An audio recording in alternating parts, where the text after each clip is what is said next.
Bab ketiga, dikira cabe-cabean. Nisa, kenapa ada di sini?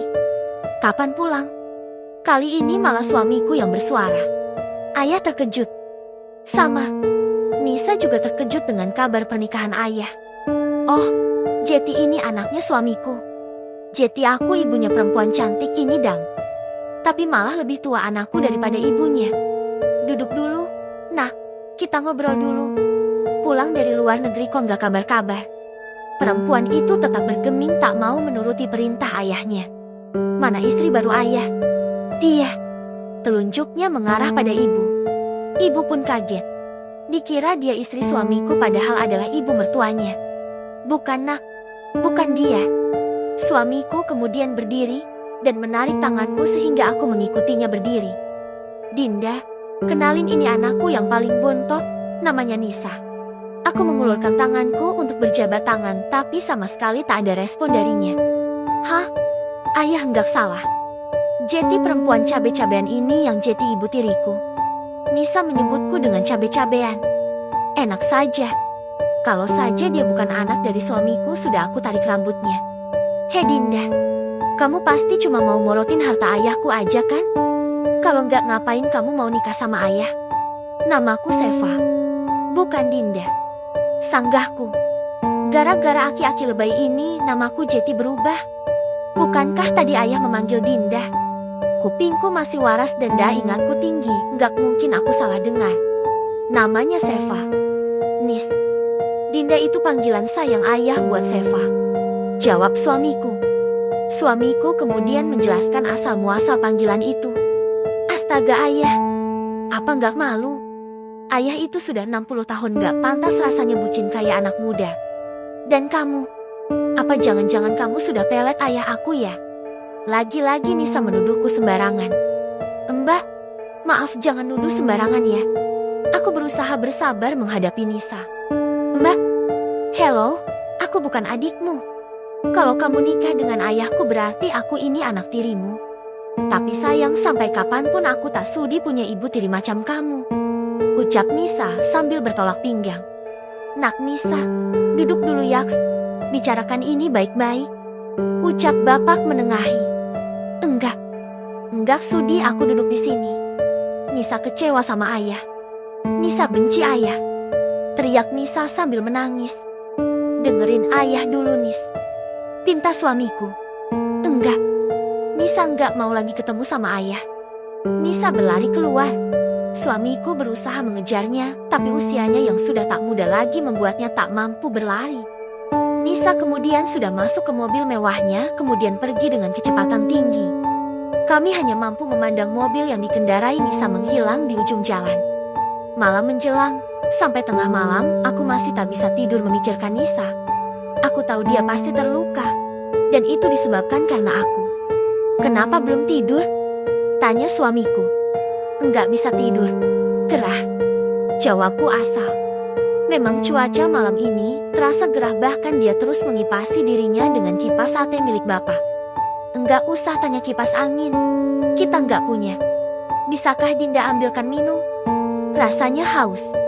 Ya, memang aku pun merasakan hal yang sama. Mungkin karena terus berkeringat akibat gerah. Aku pun beranjak dari ranjang keluar kamar menuju dapur. Loh, Seno. Kenapa belum tidur? Seno terlihat sedang duduk sendirian di meja makan.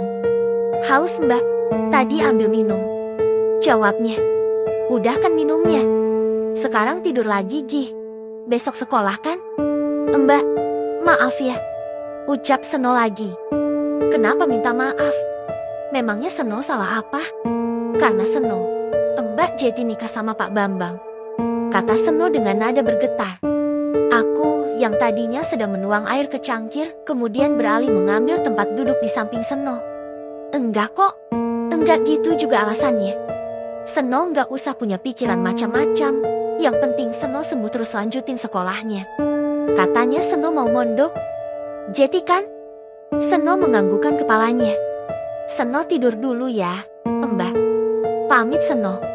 Pagi menjelang, aku telah bersiap dengan tas kuliahku. Aku sangat berharap pihak kampus tak ada yang mendengar kabar pernikahanku. Aku takut dikeluarkan dari kampus. Sebenarnya jika aku bukan masuk lewat jalur bidik misi, menikah bukan jadi penghalang buatku untuk terus kuliah. Sayang aja jika sudah 3 tahun kuliah harus terhenti. Dinda, nanti sopir akan mengantar Dinda dan Seno ya. Suamiku juga telah bersiap, katanya mau ke kantornya ada urusan. Aku sih bodoh amat. Enggak usah. Aku enggak mau nanti malah temen-temen pada curiga kalau aku naik mobil. Aku naik angkot saja seperti biasa. Ku berikan alasan yang masuk akal agar aku bisa berangkat naik angkot. Oh, ya sudah. Ini uang saku buat Dinda buat seminggu. Kanda ada urusan keluar kota. Enggak apa-apa kan ditinggal seminggu. Suamiku terlihat menyodorkan uang kepadaku. Aku cukup tercengang dengan uang yang dia berikan. Ini berapa jumlahnya? Tanyaku gelagapan melihat uang segepok di tangan. 10 juta. Apa masih kurang? Ibumu tadi juga sudah kuberi. Itu khusus buat Dinda. Seminggu 10 juta. Astaga. Uang saku 10 juta. Biasanya 10.000 per hari juga sudah beruntung. Enggak. Jangan banyak-banyak. Sisa kemarin aja masih ada. Aku justru takut dengan uang yang bagiku itu terlalu banyak. Ku sodorkan kembali uang itu padanya. Dinda itu aneh. Dikasih uang malah menolaknya. Udah simpan aja uangnya. Belilah baju atau apapun yang Dinda mau. Kalau kurang nanti Kanda tambahin. Kanda pergi dulu. Assalamualaikum. Waalaikumsalam. Jawabku. Ku simpan uang itu dalam laci lemariku. Aku cukup membawa uang 20.000 di kantong. Aku keluar kamar hendak berpamitan pada ibu dan bapak. Terlihat ada ibu, bapak dan Seno yang duduk di meja makan. Mereka terlihat diam tanpa suara. Apa mereka lagi marahan ya? Kok pada saling diam? Bu, Pak, kok pada diam? Apalagi pada marahan? Kuberanikan diri untuk bertanya. Duduk sini. Fa, perintah bapak. Ku geret kursi di sebelah ibu, kemudian duduk menuruti perintah bapak. Bapak kemudian terlihat merogoh sakunya. Lihat ini. Bapak mengeluarkan uang dari sakunya. Ibu juga, diikuti oleh Seno. Mereka meletakkan uang itu di meja. Kenapa, Pak? Tanyaku. Bapak dikasih uang 5 juta sama suamimu. Katanya buat 1 minggu. Bapak menjelaskan asal muasal uang itu. Ibu juga sama Pak.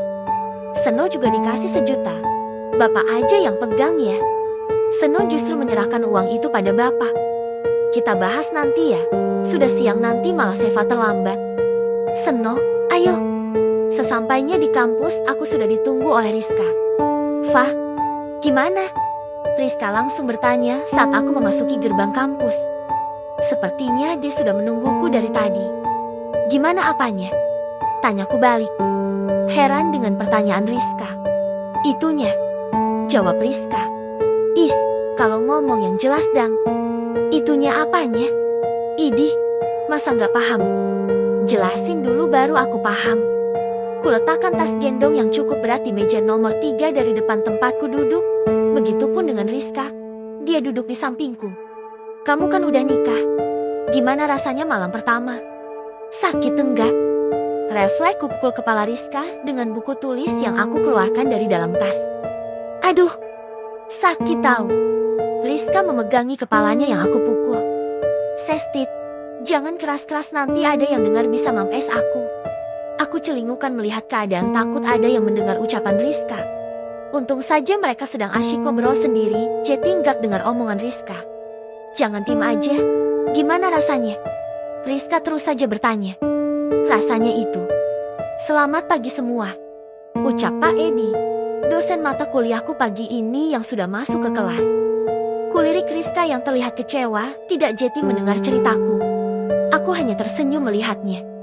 Oke, kelas saya akhiri. Ada pertanyaan? Tanya Pak Edi. Ruangan kelas hening. Pertanda semua mahasiswa sudah pintar. Kalau tidak ada pertanyaan, kelas saya akhiri. Selamat siang. Akhirnya kelas kembali riuh dengan suara mahasiswa yang berhamburan keluar. Aku dan Rizka jalan beriringan menuju ke parkiran. Rizka ke kampus dengan membawa motor beda denganku yang naik angkot. Kali ini Rizka akan mengantarku. Sebenarnya dia itu penasaran dengan pertanyaan tadi pagi yang sampai saat ini belum aku jawab. Fah, Seseorang memanggilku dari belakang. Aku berbalik dan melihat siapa orangnya. Ternyata itu Andi, sang ketua BEM dan mahasiswa yang banyak sekali idolanya, terutama kaum Hawa. Ya iyalah, masa kaum Edem? Ya, ada apa? Jawabku malu. Ini buat kamu, ucapnya seraya memberikan sebungkus coklat Silver Queen kepadaku. Buatku? Dalam rangka apa? Aku yang baru pertama kali diberi coklat heran dengan maksud pemberiannya. Enggak apa-apa, tadi aku beli tapi kebanyakan takut sakit gigi juga. Jadi ini buat kamu aja. Andi langsung memberikan coklatnya di tanganku. Aku pulang ya, pamitnya. Iya, makasih, Andi, jawabku. Aku melihat coklat di tanganku dan memasukkannya ke dalam tas kuliahku. Andi kayaknya suka deh sama kamu, Rizka mengucapkannya sambil menyikut lenganku. Ngaco kamu. Mana mungkin dia suka sama aku. Cewek yang lain juga banyak. Ingat, Fa, kamu sudah punya suami, ucap Rizka lirih. Ayo jalan. Takku gubris ucapan Rizka. 15 menit perjalanan akhirnya kami sampai di rumah. Memasuki halaman ada mobil ambulans yang terparkir dan motor yang kuhitung ada 5 buah juga berada di halaman. Pikiranku langsung tertuju ke Bapak.